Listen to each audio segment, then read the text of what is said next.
Hello, everybody. Thank you for joining me. For those of you who are new here, my name is Sedona, and I mainly on this channel talk about my heavenly near-death experience that happened almost 20 years ago already, you guys. Can you believe it? I sure can't. Where has the time gone? But anyhow, I'm also a CSA and child trafficking survivor, and it happened at the hands of my parents. This was happening in Bucks County, Pennsylvania, throughout the 70s, 80s, and 90s. My older sister tried to tell everyone what was happening as a way of protecting her younger siblings, including me, and I'm forever grateful to her for that. But what happened was, since mainly my father, was a sociopath and a malignant narcissist, he made her out to be the bad guy when she was not the bad guy. She was the good person coming forward to report a crime that my parents were doing to their children. And she was only doing it to protect me and our other siblings. So I just want everyone just take a moment and give a shout out to my big sis, because she's a real one and I love her. She wound up running away from home when I was about 5 years old. She was 16 and I have not seen her since. I did get to say goodbye to her, and I remember her crying and just hugging me and telling me how precious I was. And that's a memory I'll always hold dear. And that's something nobody can take from me. Because my parents were never held accountable by the law, wonder why? Because I'm sure they knew. Because my older sister told her therapist, who then had to tell, the law. And they removed my sister from my parents' custody and put my older sister in a girls' home. And then when their court hearing was approaching, my older sister was terrified of facing my father because she thought she was going to get killed by him, unalived by him. Oh God, this video. Sorry, YouTube. Anyhow, but yeah, she wound up running away because she did not want to have to face off with these monsters who were our parents. And my parents did a really good job of manipulating people into thinking that they were such good people. They were phonies. And I want you all to, if you know who I am, if you figure out who I am and you know me, pay attention to who talks fondly about them in my family. They're complicit. Okay? Because my big sister and I, we did not go to his funeral because we don't go to rapist funerals, especially, And the thing is, he assaulted us. He essayed us. He trafficked us. And then because we stood up to him and didn't take his crap, he purposefully put in a clause in the will excluding us from any benefits. So basically, we were trafficked, never, and they pretty much gave the money to the sycophants in the family. So that's my story. Everyone has their story in life. That's my story. So, like I said, they never wound up in jail. I think my father might have been arrested, but it was not for long that he had to spend in jail. But he was never held accountable for these horrible things that he was doing to his children. And when we told our mother, she would label us as homewreckers and call us stupid. So she was useless. So to receive some justice, during my heavenly NDE in 2006, I saw the light of God. And God told me that I'm to take the story of my life and create a Hollywood movie. So to kick things off, I wrote a book. I'll show you the title of the book here in a second. Here we go. If it turns out backwards, I'm sorry, but it should not turn out backwards. This is Busting Through to Heaven, an Exotic Dancer's Near-Death Experience by Sedona Dawn. Okay, this tells the story of what happened. What happened to me throughout my childhood and what happened to me as an adult. This tells the story of what happens to you throughout your life when your sociopath, narcissistic father essays you and traffics you to his buddies, and your mother does nothing to help you. This tells the story of what happens to you in life after that. Okay, because they set me up for a bunch of failure and a bunch of pain that I somehow have to clean up. I have to clean up the whole mess. So I'm doing that by bringing the truth forward, because I know that God has my back, and I've seen it. And this story tells you what happened. You know, it tells the story of how God protected me. You know, he protected me in very tangible, real ways that were practical for, you know, for the safety of me and my family. And now I know that anytime somebody messes with us, God's going to intervene on them, because I'm here to do God's work, and I'm here to get the word out about what heaven is like and how it's worth it to be a good person. Now, so this is my way of getting justice and holding people accountable, because there was a bunch of them, and God told me to do this because it's efficient and it will benefit me.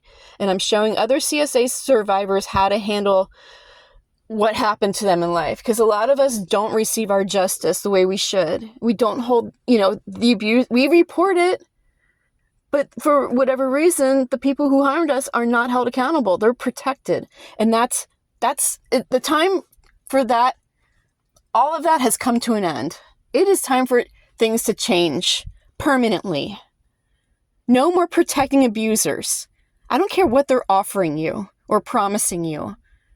A lot of these assholes are future fakers. You understand that? These narcissists. And they're disgusting, they're deplorable, and I want to teach other CSA survivors how we can use our talents and gifts and attributes to take our stories and to bring them forward when we feel safe enough to do so. And and eventually, somehow, some way, this book is going to become a movie. Okay? And I'm gonna be the one who thrives, because that's what I deserve as the person who was screwed over and over by the people she was supposed to be able to rely on for safety and protection. Okay, so I'm gonna show other CSA survivors how to heal their lives, but I have to set the example. So that's what I'm doing here. So every CSA survivor and trafficking survivor, we can do this. We can create a new world where we're bringing forward our stories and we're thriving. Okay. And I appreciate all the love and support you guys have offered. You guys have been amazing. That said, I want to talk about today. And God told me to do this. So if anyone has a problem with it, take it up with God. Okay, God told me to do this when I saw his light appear in my living room when I was about 24 hours out from the attack on me. It was about 24 hours after that. When I woke up the morning of April 9th, 2006, it was a Sunday morning, and I woke up to God's light appearing in my living room. And it was so beautiful and powerful. The story explains everything, so I'll let you read it if you'd like. You don't have to if you don't want to. But if you'd like to support me, that's a great way to do it, you guys. Thank you. So anyhow, I want to talk today about what I saw happen in Congress with Pam Bondi. Okay, that woman is, you have to understand, I'm a black sheep of a narcissistic family, a scapegoat, and so is my big sister. That means we're the truth tellers. That's why they demonize us, because we're coming forward, and they try to discredit us by calling us crazy and insane, when the truth is they're projecting and gaslighting you right there. And what I saw Pam Bondi do today, I mean, she's very, very, I'm not a psychiatrist. Let me just explain. I'm not a psychiatrist by any stretch, but growing up in a family like this, it's easy to see all the behaviors, the typical, do not accuse me of committing crimes. You're not allowed to hold her accountable because she's the HBIC or whatever. She's very grandiose. The way she just talks down to everybody, and she talks well about people who are shady. It's just, there's just so much gaslighting and projection, and the lack of being able to, she committed a crime. She committed perjury. We all saw it, but she's gonna make you think that you're the bad guy for holding her accountable. Like, how dare you? But whatever. It's just, deplorable behavior. And I saw for myself during my life review that when when I faced the light of God, God's love surrounded me with love and compassion. But that's because I was not a bitch throughout my life, like Pam Bondi. In the end, you get what you give out. And when she has her life review, she's going to see, feel, and experience firsthand for herself how it felt for the survivors behind her as she snubbed them. I have to give a lot of credit to those survivors, okay? Because if I were there, I don't think I would have gone. I would have had to explain to people, I can't go. I'm in no contact with her, You know what I'm saying? Like, sometimes you have to set boundaries on yourself and stay home. And that's okay. It keeps you out of trouble and safe. But I have to give a lot of credit and props to this and love to the survivors for standing up for themselves and holding her accountable. She wouldn't even face them. But you know what? If not, I hope and pray that she's forced to face you. And when it comes her time to be held accountable for the way she treated you all,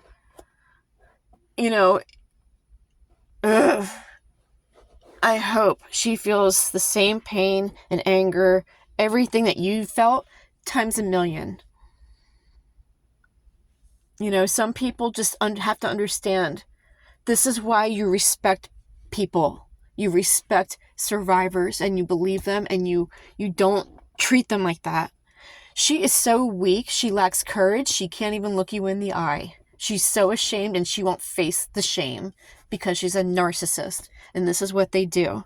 And I want to give a lot of props and praise to the survivors for standing up and holding her ass accountable. And I applaud you. And you did it with so much class and so much restraint. So I just want to give you a lot of credit and just tell you how much I love you and I support you. And if there's any way, survivors, that I can do anything else to support you, please let me know. So, anyhow, sorry, I had to take a drink there. I get all worked up, I mean, what was that? That was the most classless, trashy behavior. And I hope and pray that God holds her accountable in every way possible. Karma will find her. It already has. She put that on display for the whole world to see. And it's just mortifying for America. Part of me is like, why is she still out and about? Why are they even tolerating that? Why aren't they hopping to it? Where's our self-respect? Why do we tolerate this? Everyone's just like, well, why does God let this happen? If there was really a God, this stuff wouldn't happen. No, we're in charge here. This is Earth. This is our dimension here. Why don't we do something about it?